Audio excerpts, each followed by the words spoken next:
जल तू है प्रभु, ज्योती तू ही। जो माझ्यावर विश्वास ठेवतो त्याच्यातनं जिवंत पाण्याच्या नद्या वाहतील। सणाच्या मोठ्या दिवशी प्रभू येशू ख्रिस्त मोठ्यानं ओरडून असं म्हणाला, असं शास्त्रामध्ये दिलेलं आहे। म्हणजे देवाच्या वचनानुसार आमच्यातनं नद्या वाहणं ही प्रोसेस चालूच असली पाहिजे। आणि या नद्या आमची गरज आहे। जर मी येशूचा शिष्य आहे किंवा मी स्वतःला ख्रिस्ती म्हणून घेत आहे, माझा प्रभूवरती विश्वास आहे, देवाच्या वचनानुसार मला जीवन जगायचं आहे आणि मला स्वर्गामध्ये जायचंय, देवाची इच्छा पूर्ण करायची, तर येशू जे सांगतो ना ते माझ्यासाठी महत्त्वाचं आहे। तो काय ऑर्डिनरी बोललेला नाहीये।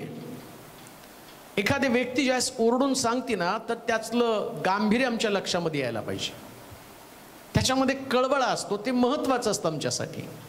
मला वाटतं पुन्हा त्या वचनाकडे जाणार आहोत। योहानाचं शुभवर्तमान त्याचा 7वा अध्याय आणि त्याचं 37 आणि 38 वचन, म्हणजे त्यातलं नेमकं प्रभू येशू ख्रिस्ताला मला काय सांगायचं ते लक्षामध्ये येणार आहे। आमच्यामध्ये कुठल्या गोष्टीची आवश्यकता आहे वाचूया।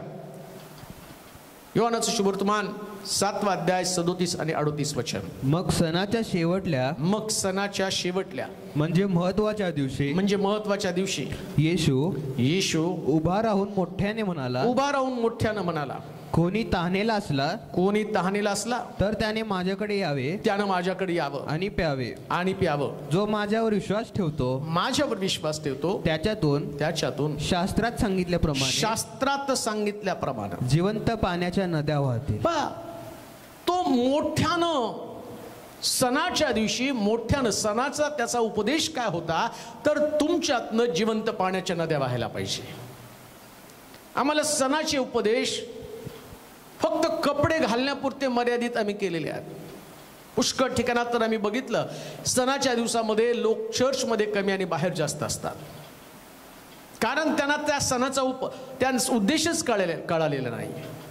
परंतु या सणाच्या दिवशी प्रभू येशू ख्रिस्त मोठ्यानं ओरडून म्हणाला, त्या ओरडण्यामागं त्याची जी धारणा होती की तुम्हाला त्यातलं तत्व, त्यातलं सत्व आणि त्यातलं शिक्षण कळावं आणि त्याप्रमाणे तुमचं रूपांतर व्हावं।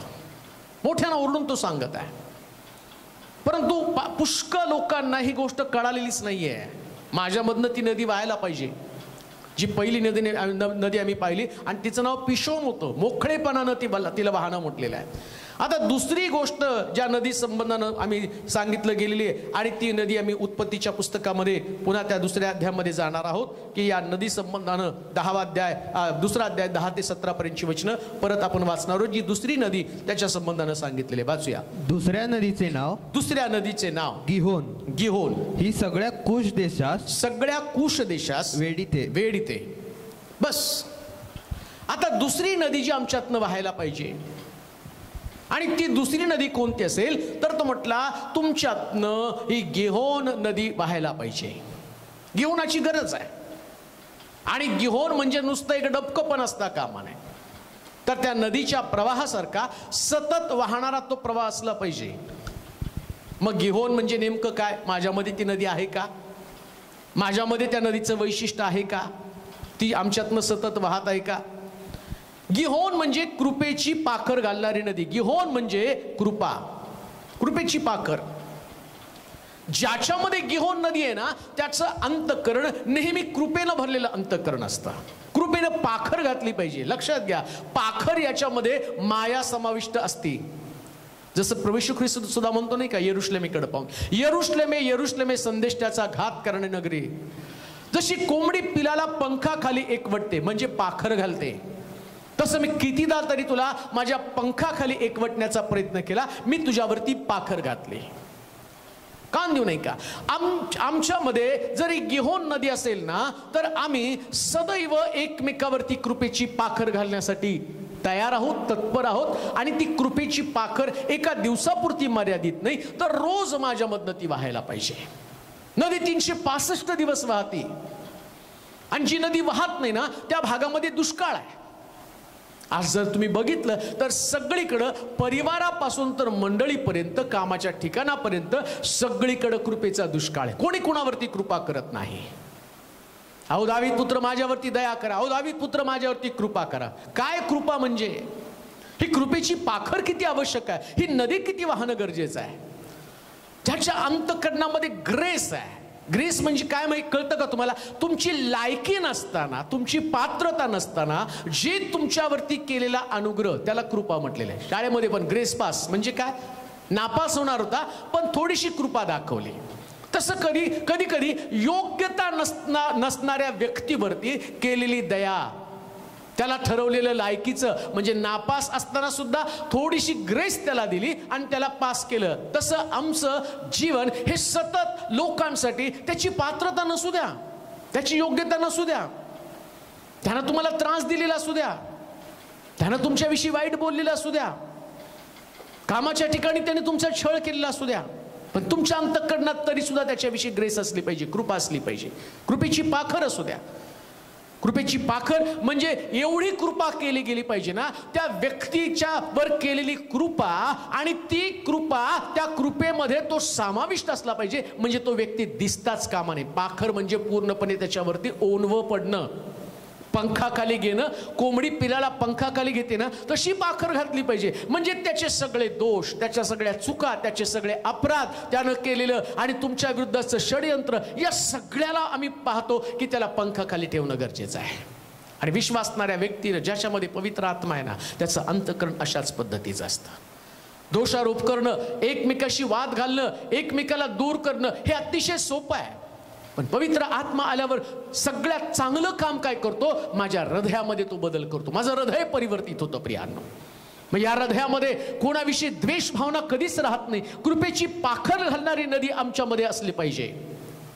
म्हणजे आमचं एकमेकाबरोबरचं आता जे वर्तन आहे, हे परिवारामध्ये असू, मंडळीमध्ये असू, आता एकमेकाबरोबर जे आमचं वार्तालाप आहे किंवा आमचे संबंध आहेत, ते स्नेहाचे संबंध असले पाहिजे. मंडळीमध्ये गेल्यावर कधीच तुमच्या अंतःकरणामध्ये कोणा व्यक्तीविषयी आढ्यता असता कामा नये, अढी असता कामा नये.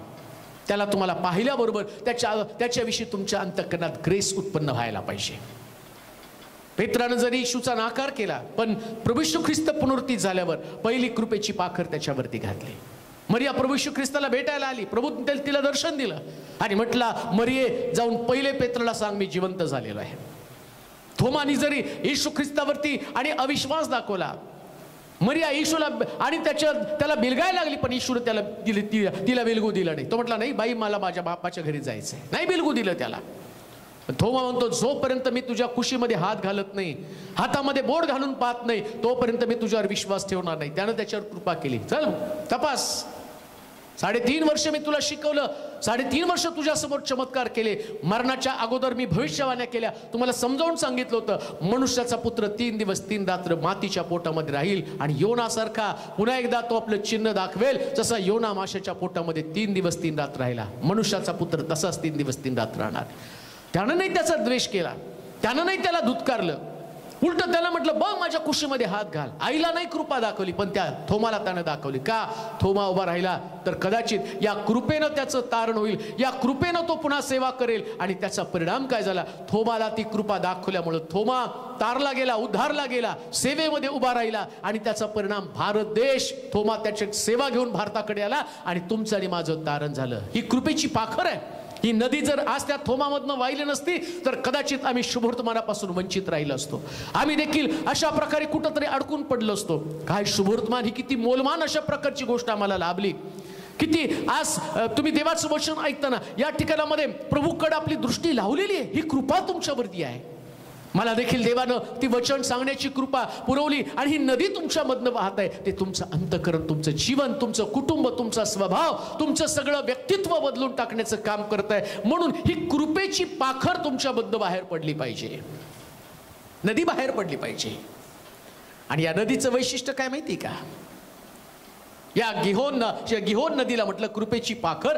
आता कृपा म्हणजे एकमेकाला ती दिली पाहिजे. आणि दुसरी महत्वाची गोष्ट, आता मी थोडंसं येशूच्या शिष्यत्वाकडे जाणार आहे.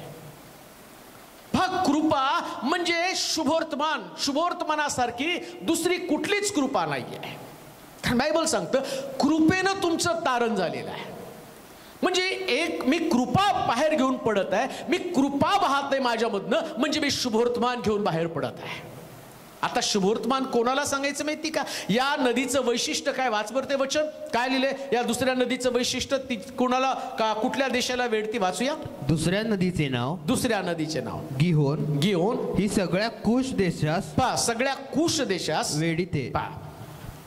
या गिहोन नदीचं वैशिष्ट्य काय माहिती का? ही गिहोन नदी आम्ही पहिली पिशोन नदी, ही पिशोन नदी हाविला देशाला वेढती. जो माझ्यावर विश्वास ठेवतो त्याच्यातनं जिवंत पाण्याच्या नद्या वाहतील. ज्या ठिकाणामध्ये मुरुम आहे तिथं ती गिहोन नदी वाहती, पिशोन नदी वाहती, हाविला देशाला वेढती. गिहोन नदीचं वैशिष्ट्य काय? ही या नदीचं आणि संबंधानं सांगितली ती संपूर्ण कुश देशाला वेढती. आता या कुश देशाच्या लोकांचं वैशिष्ट्य काय? काय या कुशीमध्ये लपलेलं आहे? या कुश देशामध्ये काय लपलेलं आहे? असं म्हटलं, हे जे कुश लोक आहेत, या ठिकाणामध्ये राहणाऱ्या लोक, या लोकांचं आणि जे वर्णन करण्यात आलेले आणि त्या ठिकाणामध्ये म्हटलं हे सगळे काळ्या चेहऱ्याचे आणि सुकलेले असे लोक आहेत. काळ्या चेहऱ्याचे आहेत. ही जी कृपा तुम्हाला कुठं घेऊन जायचंय? हे शुभवर्तमान तुम्हाला कुठं घेऊन जायचंय? जी चूक योनानं केली ती चूक करू नका. जी चूक योनाच्या बाबतीमध्ये घडली आणि योनानं ज्या प्रकारच्या कठीण परिस्थितीला तोंड दिलं, जे त्याला शिक्षा झाली ती तुम्हाला होऊ देऊ नका. निनवेमध्ये जा. निनवेतले लोक पाप करत आहे, त्यांचं पाप स्वर्गापर्यंत ओरडत आलेलं आहे. आणि तो म्हटला निनवेचा अग्नी गंधकाच्या द्वारे मला नाश करायचा आहे. लोकांना जाऊन ते सांग. मग काय खरंच देवाला त्यांचा नाश करायचा होता? मग कुणाची वाट पाहत होता नाश करण्यासाठी? तो सदोम गोमोरामध्ये जसा अग्नी पाठवला तसा निनवेत त्यानं का नाही अग्नी पाठवला? सदोम गोमोराला तर सुवार्थेची संधी पण नाही मिळाली. उलटा अब्रामाने मध्यस्थी केली, नाश करू नको त्या देशाचा. पण तो म्हटला मी करणार आहे. फक्त अब्रामाला जाता जाता सांगितलं, कारण ही कृपेची नदी आहे, हे गिहोन आहे. देवाला माहिती होतं अब्रामाला जाग करणं गरजेचं आहे. नीट आहे का?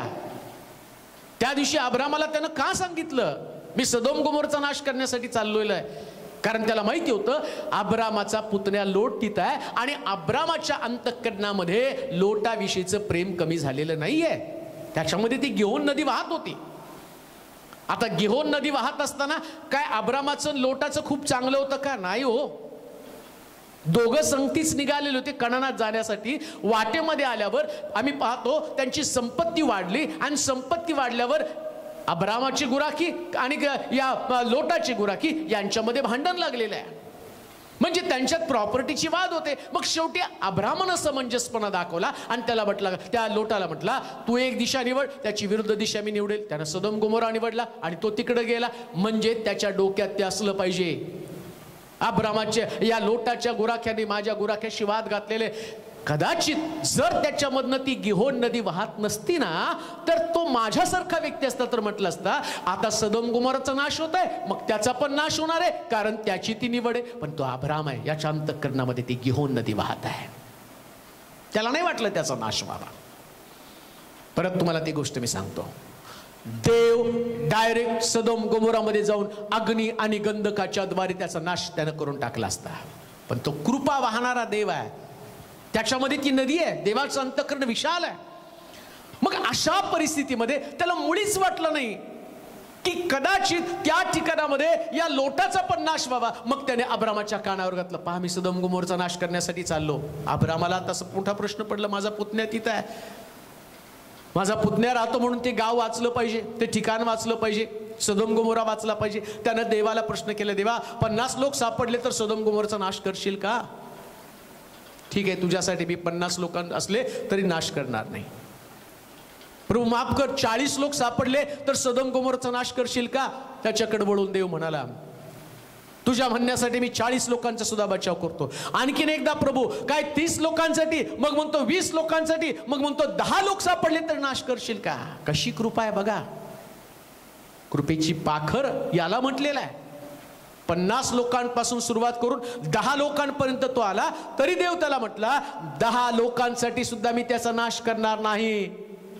अब्रामाच्या अंतःकरणातली कृपा या नदीनं देवाच्या अंतःकरणामध्ये कृपा उत्पन्न केली आणि परिणाम काय झाला माहिती का? हे शुभवर्तमान लोटापर्यंत गेलं. देवदूतांनी त्यांना सांगितलं, लोटा अग्नी आणि गंधकाच्या द्वारे आणि मी या लोकांचा नाश करणार आहे आणि पहा सदोम गोमोरा भस्म केला जाणार आहे, तू मात्र जीव घेऊन पळ. हे शुभवर्तमान त्यांच्याकडे गेली, ही कृपा त्यांच्याकडे गेली आणि परिणाम काय झाला? आम्ही पाहतो की लोटाला तिथून बाहेर काढलं, त्याचं कुटुंब वाचलं, पत्नीचं दृष्ट आणि तिच्या मात्र नजर माग गेली आणि ते मिठाचा खांब म्हणले. मी तुम्हाला का सांगतो? देवाला कृपा त्याच्या अंतःकरणामध्ये वाहत असते म्हणून त्याला वाचवलं. तसं सदोम गोमोराचा नाश केला, तसं त्याला आम्ही पाहतो की आणि लोटाला सांगितलं, निनवेचा योनाला सांगितलं मी निनवेचा नाश करणार आहे. पण नाश नव्हता करायचा, कृपा उत्पन्न करायची होती आणि कृपा त्यावेळेस उत्पन्न होईल. नीट ऐका, कधी कृपा उत्पन्न होती माहिती का? डायरेक्ट देवानं नाश करण्याचं ठरवलं नाही. जगावरती पण पावसानं जगाचा नाश करण्याच्या अगोदर 120 वर्ष त्यांना दिली. मला सांगितलं जाऊन शुभवर्तमान सांग, योनाला सांगितलं जाऊन निनवेमध्ये सांग. योना तिथं गेला, लोकांना शुभवर्तमान सांगितलं, जब नाश होणार आहे, नाश होणार आहे. आम्ही पाहतो अगदी गुरापासून तर सगळ्या व्यक्तीनं, पशु पक्ष्यांनी, प्राण्यांनी, राजानं, सगळ्या लोकांनी उपवास केले, अंगाला राख पासली, गोंताट नेसलं. देवाच्या अंतःकरणामध्ये कृपा उत्पन्न झाली. देवानं निनवेचा नाश करण्याचं थांबवलं. म्हणून म्हटलं ही गिहोन नदी जी आहे ना, ही कृपा घेऊन जाणारी नदी आहे.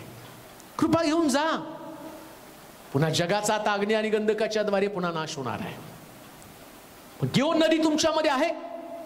अब्रामानं जसं लोटासाठी मध्यस्थी केली, तुम्ही तुमच्या प्रिय लोकांसाठी मध्यस्थी करत आहात का? तुम्हाला आठवतं तुमचे लोक नाशामध्ये आहेत, पापामध्ये आहेत? अहो, शाप देऊन त्याचं वाटोळ होईल म्हणणं सोपं आहे, पण देवाजवळ झगडून त्याचं तारण करणं ही गोष्ट आमच्यातून घडली पाहिजे. मग तुमच्यामध्ये ती गिहोन नदी वाहते. कुठं वाहती? या गिहोन नदीचं वैशिष्ट्य काय? असं म्हटलं की ही जी नदी आहे ही कृपा वाहणारी नदी आहे आणि संपूर्ण कुश देशाला वेढती. काळ्या चेहऱ्याचे लोक. तुझं मुख कधी लज्जेने काळवणणार नाही. कधी लज्जेने काळवणतं? जे परमेश्वरावरती भाव ठेवतात, जे देवावरती अवलंबून राहतात, त्यानं प्रभूला पाहिलेलं आहे आणि त्याचकडे पाहिलं, त्यांचं मुख प्रकाश पावलं, त्याच्याकडे पाहणारे लोक. पण ज्या लोकांनी देवाकडे पाहिलंच नाही, त्याने दुसरीकडे पाहिलं, चेहरे त्यांचे काळवंडून गेलेले आहेत. आशा नाहीये, समस्येमध्ये होरपळून निघालेले आहेत. उन्हाने होरपळली, ज्याच्या संबंध गीतरत्नाच्या पुस्तकामध्ये, मी काळी सावळी आहे, मी उन्हाने होरपळलेले आहेत. पुष्कळ लोक समस्येने होरपळून गेलेले आहेत. अतिशय खडतर जीवन जगत आहेत. त्यांना आशा नाहीये. संकटामध्ये सापडून त्यांच्या कुटुंबाची वाताहत होत आहे. निराशेमध्ये, दलदलीमध्ये, कर्जामध्ये सापडलेले आहेत. चेहरे त्यांचे काळवंडून गेलेले आहेत. कुटुंबातला कलह, पती पत्नी मधले वाद, बाप आणि लेकरांचं तणाव आणि ताणलेला संबंध, संघर्ष संघर्ष संघर्ष, अडचणी, आणि त्यांच्याकडे सुवार्ता सांगणारी कोणी नाही. घेऊन नदी आहे का? कोणी तुमच्याकडे गाराणं घेऊन आलं? कधी सहज आम्ही एकमेकाला भेटल्यावर तू का चेहरा एवढा काळवंडला? त्यानं प्रॉब्लेम सांगायला सुरुवात केल्यावर तुम्ही त्याला शुभवर्तमान सांगितलं, ही नदी त्याच्यातनं वाहिली का? कामाच्या ठिकाणामध्ये कोणी तुम्हाला त्याच्या घरातले प्रश्न सांगितले, त्यास तुम्ही त्या गिहोन नदीप्रमाणे वाहिला का? का तुम्ही त्याला वेगळेच सल्ले दिले, कोर्टाचे सल्ले दिले? त्याला एखादं भांडण करणाऱ्या आणि दादाचा सल्ला तुम्ही दिला, पण त्याला कधी प्रभूविषयी सांगितलं? त्याला सांगितलं का तुला सुटका आहे, प्रभू तुझे मार्ग मोकळे करेल, प्रभू तुला सुटका देईल, प्रभू तुझ्या जीवनामध्ये अद्भुत घडवेल, सिंहाची तोंड बंद करणारा देव आणि त्यांची तोंड बंद करतील. लक्षात घ्या, या गिहोन नदीचं वैशिष्ट्य काय? संपूर्ण काळ्या चेहऱ्याचे आणि सुकलेल्या चेहऱ्याचे लोक आहेत, त्यांच्याकडे ती वाहिली जाते. प्रियांनो, कुठं व्हायचंय तुम्हाला?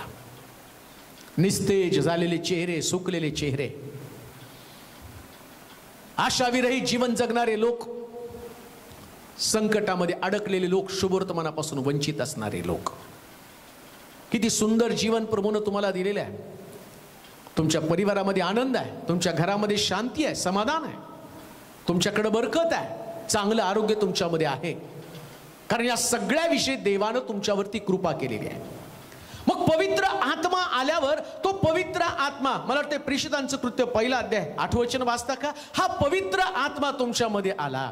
मग पवित्र आत्मा आल्यावर नेमकं काय करतो? या सुकलेल्या लोकांकडे घेऊन जातो. प्रेषितांचं कृत्य 1 अध्याय आणि त्याचं 8वं वचन. परंतु पवित्र आत्मा तुम्हावर येईल, पवित्र आत्मा तुम्हावर येईल तेव्हा तुम्हाला सामर्थ्य प्राप्त होईल आणि यरुशलेमेत सर्व यहूद्यात शोमरोनात व पृथ्वीच्या शेवटापर्यंत तुम्ही माझे साक्षी व्हाल. पवित्र आत्म्याचं शिक्षण घेताना जी स्वर्गातनं निघालेली नदी एदेन बागेत पोचली आणि येशू सणाच्या दिवशी उभं राहून मोठ्यानं म्हणतो, तुमच्यातनं जिवंत पाण्याच्या नद्या वाहायला पाहिजे. आणि पहिली नदी आम्ही पाहिली पिशोन आणि दुसरी आम्ही पाहतो गिहोन. ही गिहोन नदी आता पवित्र आत्मा तुमच्याकडे आल्यावर ती काय करतं? पहिल्यांदा यहूद्यामध्ये कुठं कृपा घेऊन जायची? तुमच्या नातेवाईकांकडे घेऊन जा. यहुदी म्हणजे तुम्ही तुमचे नातेवाईक, तुमच्या घरातले लोक. घरातल्या लोकांना शुभवर्तमान सांगितलं पाहिजे. ज्यांच्याकडे प्रश्न आहेत, ज्यांचे चेहरे सुकलेले आहेत, काळे झालेले चेहरे आहेत, निस्तेज झालेले चेहरे आहेत, किती तुमच्या नातेवाईकांना शुभवर्तमान सांगितलं? ठीक आहे, तुम्ही तुमच्या नातेवाईकांना सांगितलं, पण ती नदी आहे, तिने व्हायला पाहिजे. प्रथम यहूद्यात मंडळीमध्ये काम केलं पाहिजे, मंडळीतल्या लोकांचं तारण व्हायला पाहिजे, कुटुंबातल्या लोकांचं तारण व्हायला पाहिजे. आता तुमची मंडळी पेटलेली आहे, तुमच्या मंडळीमधले लोक आग बनलेले आहेत, त्यांना पवित्र आत्म्यानं भरलेले आहेत, ते वाढत आहेत. मग काही स्वार्थी जीवन जगून तिथपर्यंतच राहायचं का? मग तो म्हणतो यहूद्यात, मग शमरोनामध्ये, शेजारी जा, शेजारच्या गावामध्ये जा, दुसऱ्या राज्यामध्ये जा, दुसऱ्या जिल्ह्यांमध्ये जा, भारत देशाच्या बाहेर थोडंसं पडायला सुरुवात कर. तुझ्या देशामधले असणारे प्रत्येक राज्य, या राज्यात सुवार्ता गेली पाहिजे. तिथं सुकलेले लोक आहेत. अहो आहात कुठं? तुम्ही तर तुमची गल्लीच धरून ठेवलेली आहे, तुमची मंडळीच धरून ठेवलेली आहे. ही नदी जर तुमच्यातनं वाहायला लागली ना, तुम्ही तुमच्या मंडळीपुरते सेवेचा विचार करत नाही, त्याच्या पलीकडं, त्या जिल्ह्याच्या बाहेर तुम्ही पडता. ही नदी कृपा घेऊन वाहणारी नदी आहे. जी कृपा तुमच्या मंडळीमध्ये, ती बाहेरच्या मंडळीमध्ये कृपा नको का? जे संजीवन तुमच्या मंडळीमध्ये, ते शेजारच्या मंडळीमध्ये संजीवन नको का? बाकीच्या मंडळांमध्ये संजीवन नको का? मग त्याच्यासाठी तुम्ही वाहत आहात का?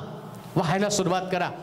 जे संजीवन तुमच्यामध्ये आलं, जे ज्ञान प्रभूनं तुम्हाला दिलं, जो अनुग्रह तुम्हाला प्रभूनं दिला, जी ईर्ष्या, जो आवेश, जो अग्नी तुमच्यामध्ये आहे, हा पवित्र आत्मा अशा लोकांकडे घेऊन जा ज्यांचे चेहरे निराश आहे, त्यांचे चेहरे सुकलेले आहेत, काळे झालेले आहेत. अशा मंडळीकडे, जी मंडळी सुकलेली आहे, त्या मंडळीमध्ये वाद आहेत, जी मंडळी आणि त्यांचे चेहरे काळवंडून गेले, तिथं गेलं पाहिजे. आणि मग पवित्र आत्मा आला. कशासाठी आला? नुसतंच कुठंतरी जाऊन कोणाच्या डोक्यावर हात ठेवा म्हणून नाही. पवित्र आत्मा पहिल्यांदा शुभवर्तमान सांगण्यासाठी बाहेर काढतो.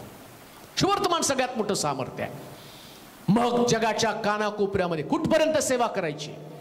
प्रभूकडे मरण मागू नका. प्रभू, माझ्या देशातनं मला जगाच्या कानाकोपऱ्यामध्ये घेऊन जा. काही नदी तुम्हाला एका ठिकाणापुरतं मर्यादित ठेवत नाही. उत्तेजित व्हा. जे तुम्ही देवाचं वचन ऐकतात, तुम्ही सेवक आहात, तुम्ही साधारणपणे तुमच्या मंडळीत काम करतात, परंतु देवाची इच्छा आहे तुम्ही महाराष्ट्राच्या बाहेर, जगाच्या बाहेर जाऊन देवाचं वचन गाजवा. त्याच्यासाठी प्रभू तुम्हाला बोलवत आहे. इंटरनॅशनल प्रीचर होणं ही उपाधी लावण्यासाठी नाही, जगातल्या प्रत्येक व्यक्तीनं वचन ऐकावं याच्यासाठी पवित्र आत्मा तुमच्यावरती आलेला आहे. तुम्हाला प्रीचर बनवण्यासाठी नाही, शुभवर्तमान सांगण्यासाठी. लोकांनी म्हणावं इंटरनॅशनल स्पीकर, याच्यासाठी नाही हो. ही पवित्र आत्म्याची नदीच आहे, ती जगाच्या कानाकोपऱ्यात तुम्हाला घेऊन जाते. भाषेचा प्रॉब्लेम नाही. पवित्र आत्मा आल्यावर तुमच्या भाषेचं नियंत्रण करतो, तो तुम्हाला शिकवतो, सगळं ट्रेन करण्याचं काम तो करतो. म्हणून लक्षात ठेवा, ज्यास पवित्र आत्मा येतो ना, तो आम्हाला कधीच स्वस्त बसू देत नाही. ही कृपा आम्हाला घेऊन जायची, शुभवर्तमान आम्हाला घेऊन जायचं आहे. आणि शुभवर्तमान घेऊन जात असताना तुम्ही कोण आहेत याचा विचार पण करू नका. बऱ्याच लोकांना असं वाटतं, माझ्याकडे कसं काय शुभवर्तमान, मी कसं शुभवर्तमान सांगू? अरे पवित्र आत्म्यानं भरला ना.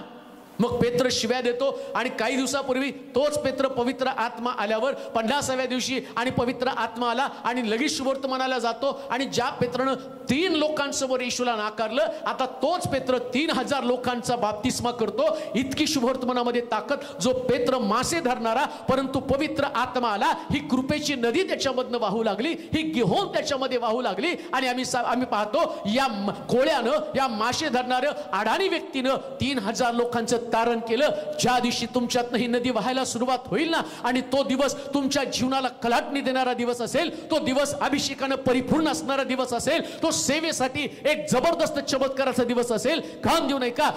आणि ज्या पद्धतीनं ही नदी तुमच्यामधनं वाहत आहे, ही गिहोन नदी तुमच्यामधनं वाहत आहे, देवाची कृपा तुमच्यामधनं वाहत आहे. आणि कृपा जर वाहत आहे तर कृपेने हजारो लोकांचं तारण तुमच्यामधनं होत आहे.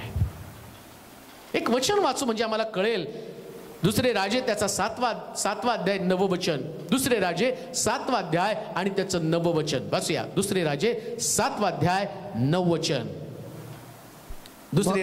मग ते आपसात म्हणू लागले, आपण करीत आहोत ते बरे नाही. आज शुभ वार्ता कळविण्याचा दिवस आहे. गिहोन नदी असली ना, त्या कोड्यांमधनं ती नदी व्हायला लागली. 4 कोडी, शंभरणामध्ये असणारी 4 कोडी. काय त्यांचा निर्णय? बाहेर बसून दुष्काळ चाललेला आहे, दुष्काळात पण मरणार आहे. तिकडे गेलो तो राजा आणि ते सैनिक मारणार आहे, त्यापेक्षा आपण तिथं जाऊन मरूया, युद्ध करून मरूया. गप्प बसले नाही, ते गेले.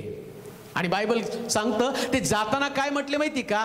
आता जर आपण गप्प बसलो ना, वाचा बरं, आज शुभवार्ता कळवण्याचा दिवस आहे, पण आपण गप्प बसलो तर सकाळ होईपर्यंत आपण थांबलो तर आपल्याला शासन होईल. तर चला आपण राजवाड्यात जाऊन हे कळवू. पवित्र आत्मा तुम्हाला दिला आणि तुम्ही शांत बसला तर तुम्हाला शासन होणारच आहे. कुठे आहात? पवित्र आत्मा घेऊन गप्प बसला, कृपा घेऊन बाहेर पडला नाही. 4 कोडी सांगतात आता जर गप्प बसलो तर आम्हाला शासन होणार आहे. आज वचन सांगितलं, वचन तुमच्याकडे आलं, आजच्या दिवसापासून तुमच्या न्यायाला सुरुवात होणार आहे. मी तुम्हाला भीती दाखवत नाही, म्हणून तर म्हटलं हे शिक्षण घेतलेला व्यक्ती कधी स्वस्त बसत नाही. कामकरी, थोडक्यात पिकाच्या दाण्यानं कामकरी पाठवावेत म्हणून प्रार्थना करा. कामकरी नव्हते म्हणून कोडी शुभवर्तमानकार बनले. महारोगाचे ते कुष्ठरोगी आणि ज्यांना बाहेर काढलं होतं ना, त्या कोड्यांनी काय म्हटले? ते लोक सुवार्ता सांगत नाही, आपण जाऊन शुभवर्तमान सांगू. काय घडलं? एक त्यांचा निर्णय, ही कृपा घेऊन बाहेर पडण्यासाठी त्यांचा निर्णय. प्रभूनं नीट ऐका, जे वचन आज तुम्ही ऐकतात त्यांच्या तुमच्या जीवनाची बांधणी करा. इथं यांनी ठरवल्याबरोबर बायबल सांगतं राजा त्याचं सैनिक आतमध्ये शमरुणामध्ये बंद झाले, पण 4 कोड्यानं एक निर्णय घेतला, जर आज बाहेर पडलो नाही, शुभवर्तमान सांगितलं नाही तर उद्या माझा न्याय होणार आहे. आणि ते उठले आणि प्रभूनं 4 कोड्यांच्या पायामध्ये घोड्यांचं बळ दिलं, सैन्याचं बळ त्यांच्यामध्ये घातलं. आज जे तुम्ही देवाचं वचन ऐकतात असे 4 लोक कोण असतील की ज्यांना असं वाटतं आता मी गप्प बसणार नाही, बसलो तर न्याय होईल. कान देऊ नये का? हे शुभवर्तमान तुमच्यासाठी, ही गिहोन नदी तुमच्याकडे येत असताना घोड्याचं बळ प्रभू तुमच्या पायामध्ये घालणार आहे. घोड्याचं बळ आतापर्यंत घडली नाही अशी सुवार्ता, असं शुभवर्तमान प्रभू तुमच्याद्वारे घडवणार आहे. निर्णय घेऊन उठाल. तुम्ही ऐकलेले आजपर्यंतचे शुभवर्तमान याच्यापेक्षा जबरदस्त शुभवर्तमान सांगणारे आणि सेवक तुम्ही बनू शकाल कधी, ज्याची नदी तुमच्यामधनं वाहील. आणि आम्ही पाहतो ही 4 कोडी उठले आणि ते चालायला लागल्याबरोबर शास्त्र सांगतं सगळं सैन्य आणि सगळं टाकून पळालं. कान देऊ नये का? असं शुभवर्तमान सांगणारे बना, असे वीर योद्धे बना.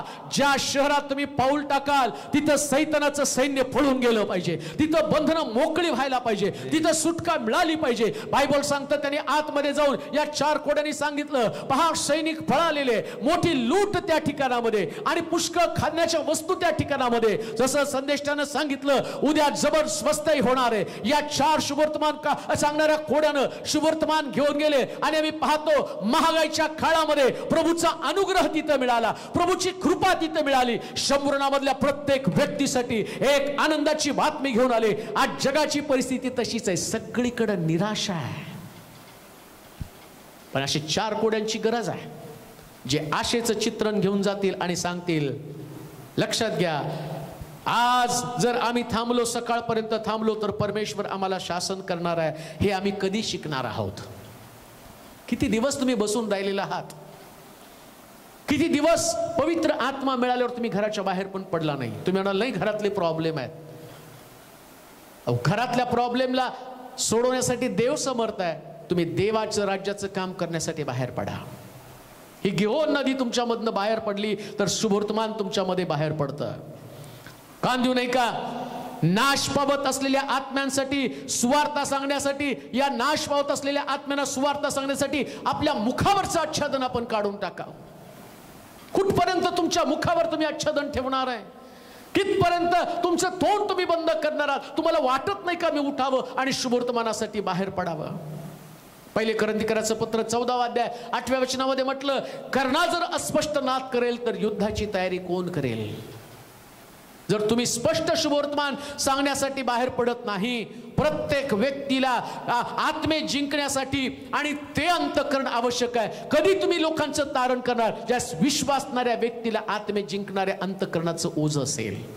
तुमचं अंतःकरण असं असावं की जर मला हे ओझं घेऊन मी बाहेर पडणार आहे तरच मी घेऊन बनणार आहे. मला येतं का ओझं?